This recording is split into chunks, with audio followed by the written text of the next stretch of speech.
Hello everyone, स्वागत है आपका सिविल रैंक स्टेट पीसीएस में। आज जो हम डिस्कस करने वाले हैं वो बहुत ही महत्वपूर्ण टॉपिक है यूपी पीसीएस के प्रीलिम्स और मेंस का राज्य पुनर्गठन अधिनियम 1956। अक्सर कर विद्यार्थी इस टॉपिक को स्किप कर देते हैं, तो आप यदि हमारी किसी भी प्रकार की पीडीएफ डाउनलोड करना चाहते हैं तो ये हमारा टेलीग्राम चैनल का लिंक है। इसके थ्रू आप हमें ज्वाइन कर सकते हैं और ये क्यूआर कोड है। इस क्यूआर कोड के भी थ्रू आप हमसे जुड़ सकते हैं। इस क्यूआर कोड को आप स्कैन कर लीजिए और हमसे जुड़ जाइए और पीडीएफ डाउनलोड कर लीजिए। राज्य पुनर्गठन अधिनियम अक्सर कर जब विद्यार्थी पढ़ते हैं भाग एक को, तो भाग एक को पढ़ के आर्टिकल 1 to 4 तक कंप्लीट कर लेते हैं और राज्य पुनर्गठन आयोग इसको छोड़ देते हैं, जबकि यहाँ से जो है आयोग प्रश्न पूछता है। तो हम कवर करेंगे आज ऐतिहासिक पृष्ठभूमि, राज्य पुनर्गठन आयोग के अंतर्गत आने वाले क्षेत्र और राज्य पुनर्गठन अधिनियम 1956 के प्रमुख प्रावधान, महत्व और सीमाएं, और इससे रिलेटेड प्रीलिम्स के पीवाईक्यू आधारित एमसीक्यू भी सॉल्व करेंगे और मेंस के प्रैक्टिस प्रश्न करेंगे, मॉडल आंसर भी चेक करेंगे। जो मॉडल आंसर है 250 वर्ड का, वो भी देखेंगे। तो ये जो क्लास है सबसे ज़्यादा महत्वपूर्ण है, क्योंकि यहाँ से हमारे भारत के भौगोलिक नक्शे को बदलता है और बल्कि भारतीय संघवाद की प्रकृति को भी स्पष्ट करता है। तो ये टॉपिक महत्वपूर्ण हो जाता है यूपीएससी के स्टूडेंट्स के लिए, यूपी पीसीएस के और अन्य राज्य सेवाओं में जो प्रीलिम्स और मेंस में पूछे जाते हैं, जो देना चाहते हैं उनके लिए। तो ये सबसे ज़्यादा महत्वपूर्ण है। आप इसको 5 से 6 मिनट में कवर कर लेंगे और आपका अगर प्रीलिम्स में आता है तो 1 नंबर कंफर्म हो जाता है और मेंस में आता है तो 10 नंबर आपके कंफर्म हो जाते हैं। तो सेम टू सेम पढ़ते रहिए। और हाँ, ये शॉर्ट्स में कुछ नहीं होता। शॉर्ट्स में आप अपना सिलेबस कंप्लीट नहीं कर सकते, कभी भी आपका प्रीलिम्स नहीं निकलेगा, ये मैं लिख के दे सकता हूँ। तो इसलिए जो भी वीडियो होती है एटलीस्ट उसको पूरा देखा करो और उसके बाद कमेंट किया करो कि आपका कैसा रहा टॉपिक का कवरेज।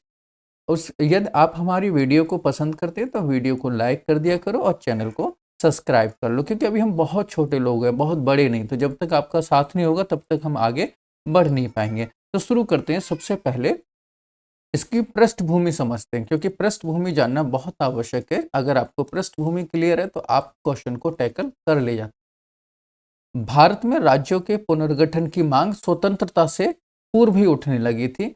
ब्रिटिश शासन के दौरान राज्य प्रशासनिक सुविधा के आधार पर बनाए गए थे, न कि भाषाई या संस्कृत आधार पर। तो प्रीलिम्स में क्वेश्चन पूछ लिया जाता है, तो यहाँ पे आपको ये जो मैं अंडरलाइन कर रहा हूँ, इन टॉपिक्स को ध्यान से देखना है। स्वतंत्रता के बाद यह समस्या और अधिक उभरकर सामने आई। 1920 में कांग्रेस ने पहली बार भाषाई आधार पर प्रांतों के गठन का समर्थन किया, लेकिन 1948 में धर आयोग का गठन किया गया, जिसने भाषाई आधार को तत्काल लागू करने से मना कर दिया। तो ये टॉपिक आपका महत्वपूर्ण हो जाता है, स्टार लगा लीजिए।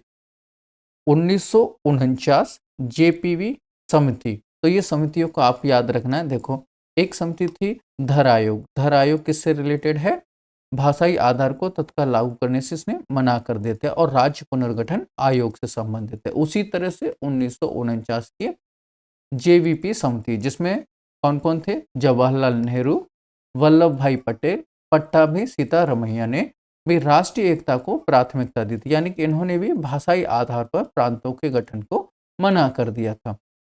उसी प्रकार 1952 में कोट्टाडी श्री रामालू ने तेलुगु भाषाइयों के लिए मद्रास से अलग, किससे? मद्रास से अलग एक आंध्र राज्य के गठन की मांग की, लेकिन मांग को लेकर आमरण अनशन किया, जो 58 दिनों तक चला। तो कितने दिनों तक चला था? 58 दिनों तक। अतः 15 दिसंबर 1952 को उनके निधन यानी कि मृत्यु के साथ समाप्त हुआ। अनशन करते हुए ही जो हमारे फ्रीडम फाइटर कोटाली श्री रामालू थे, उनकी डेथ हो गई थी, जिसके बाद बड़े पैमाने पर विरोध प्रदर्शन हुए और 1953 में अलग आंध्र राज्य का गठन हुआ। तो कब हुआ था आंध्र राज्य का गठन? 1953 में, और पहला राज्य था जिसने भारत में भाषाई राज्यों के पुनर्गठन की नींव पड़ी।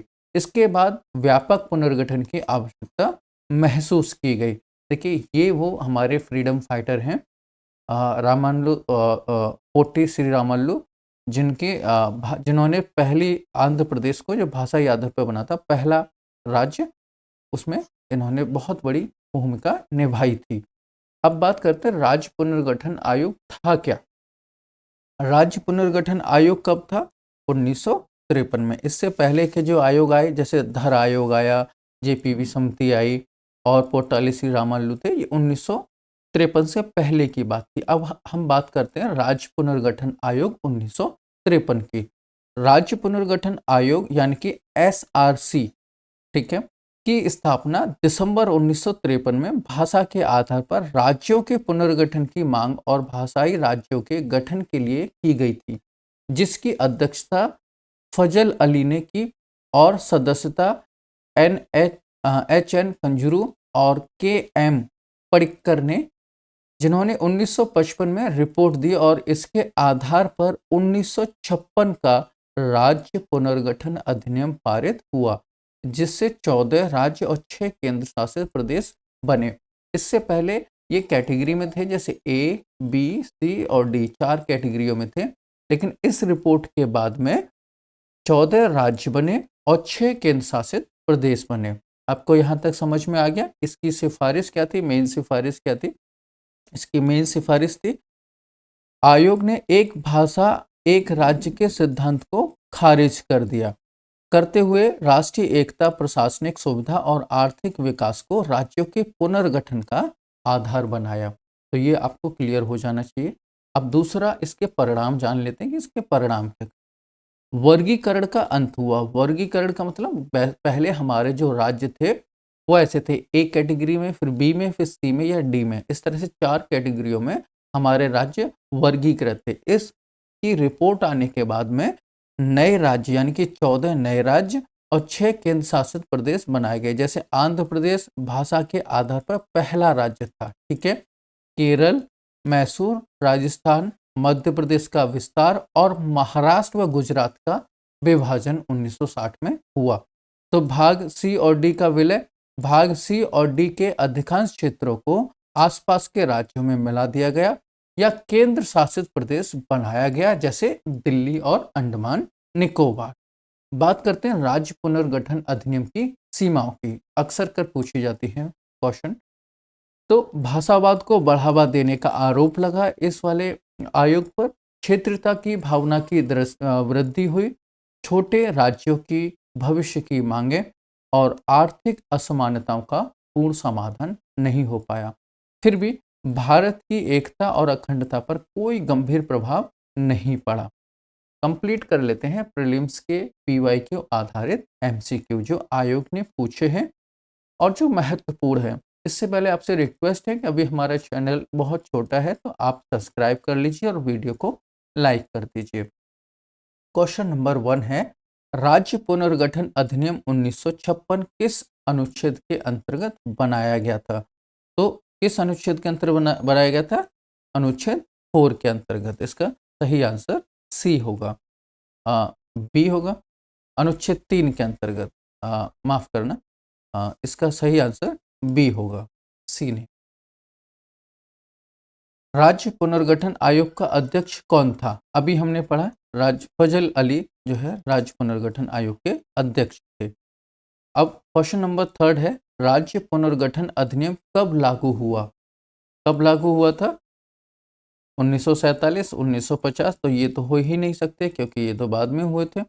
53 के बाद 56 और 57, तो आपको सही आंसर इसका देना है 56 सॉरी, इसका सही आंसर 56 हो जाएगा, 1 नवंबर 1956।